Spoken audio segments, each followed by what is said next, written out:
Hello, my friends. Rachel Archelaus here. I want to talk today about expression, self-expression, namely. And I want to talk about it because Halloween is a couple days away. I always found Halloween a really safe time to play with makeup, play with costumes, and not just for the sense of dressing up for the holiday, but really for experiencing myself in a bigger, fuller way than I usually would.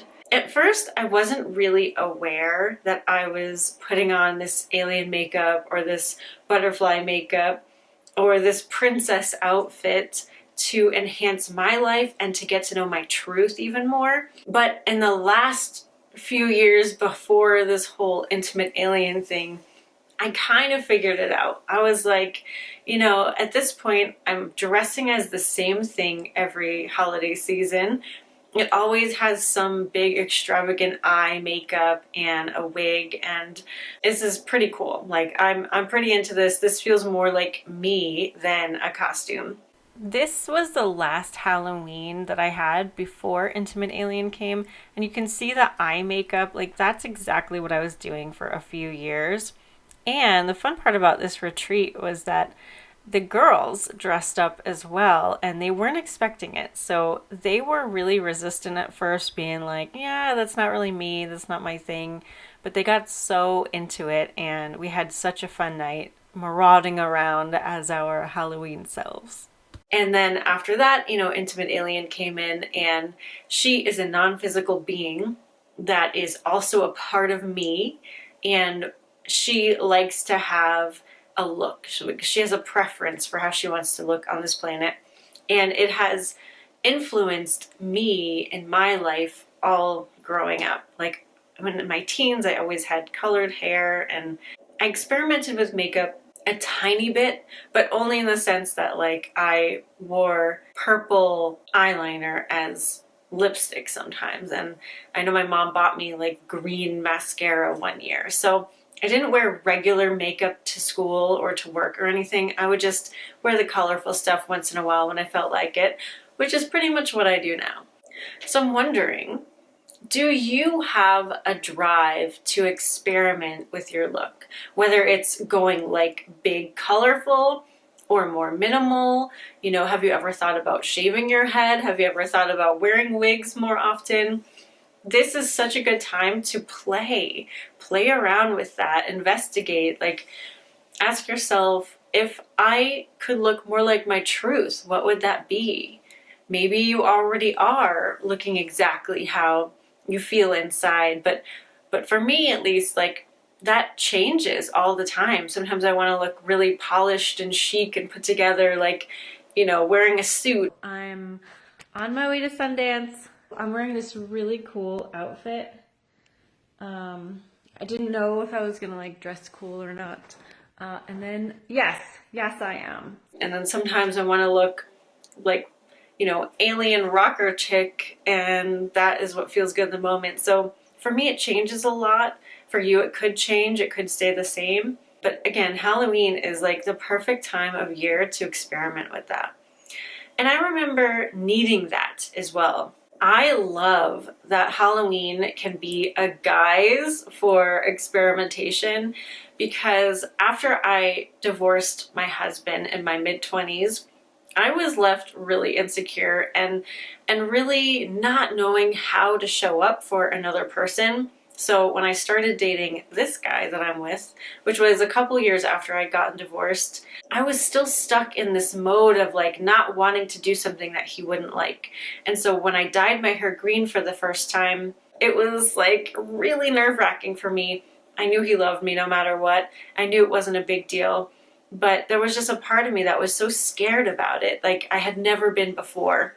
Part of that was because my husband kind of forbade me from wearing makeup and dyeing my hair, which I know sounds so crazy that I would even like go with any of that. But when you're young and in love and depressed and down in the dumps, like you do the strangest things. So anyway, I needed Halloween as an excuse to dye my hair, and I took it.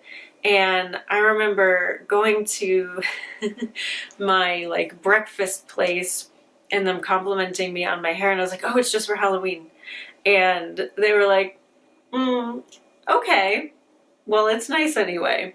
Because they could tell that it wasn't just for Halloween. They could tell it's really what I wanted to do. They could tell it was part of my truth. But I just needed that ruse in order to help me get through it and help me build my confidence back up.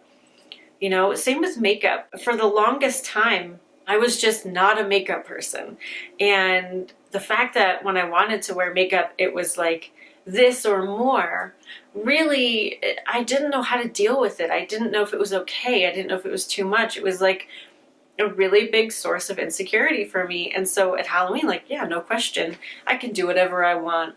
And I remember like slowly experimenting outside of that and, you know, taking some pictures for art's sake and doing a little photo shoot. And this was before Instagram. So, you know, we didn't have this culture yet of doing things in private and then having that be normal. Like, it was for art. You know what I mean?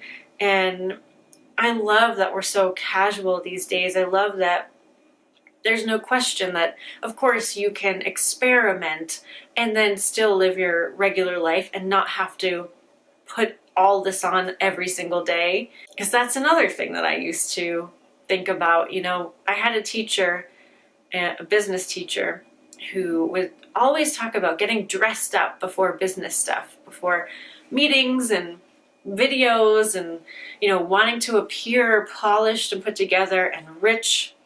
And I was like, how can I do that when in my spare time I'm in my pajamas, right? Like, I thought it was like all or nothing.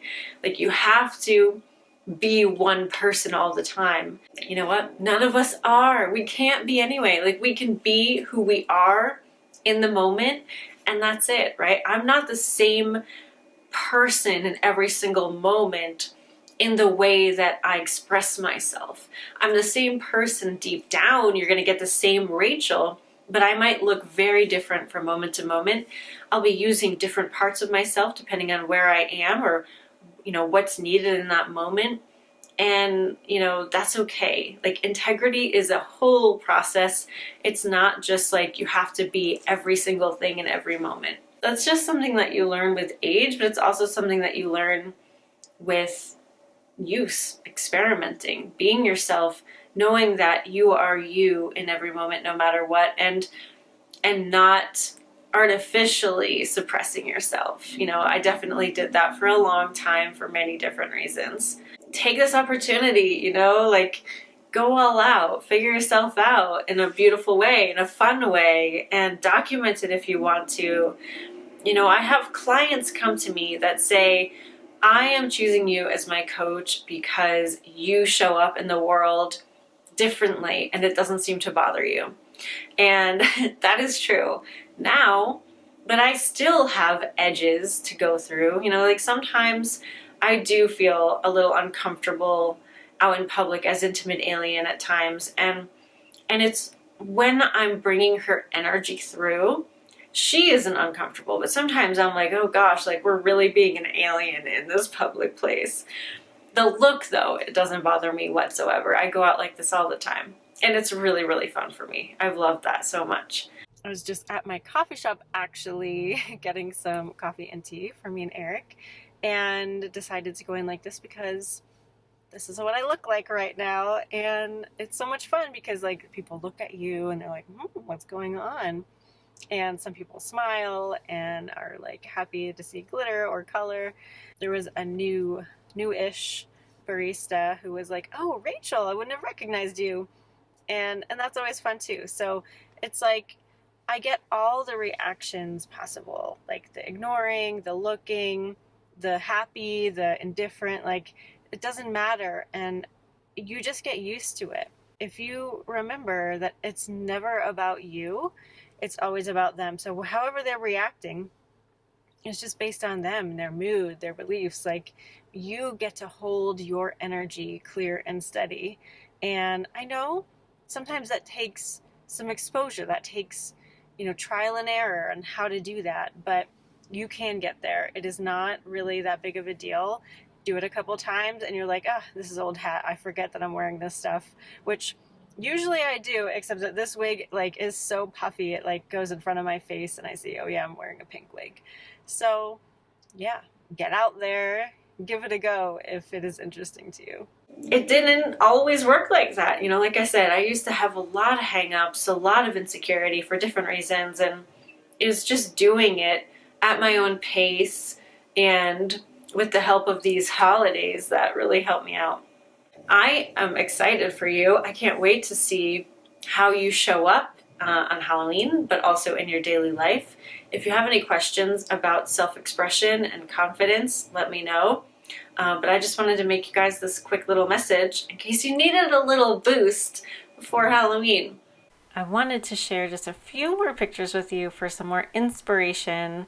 These are from a star being retreat that I held where the ladies got to channel their own star being, and it was so much fun for them and me. This is one of my fun experiments with UV lights. And this one I really did just for me. This picture did end up on my blog, but that was such a fun night. I was painting and using my camera and just going inward for that beautiful hit of expression and creativity. That's it for now. Lots and lots and lots of love, and I'll talk to you soon. Bye.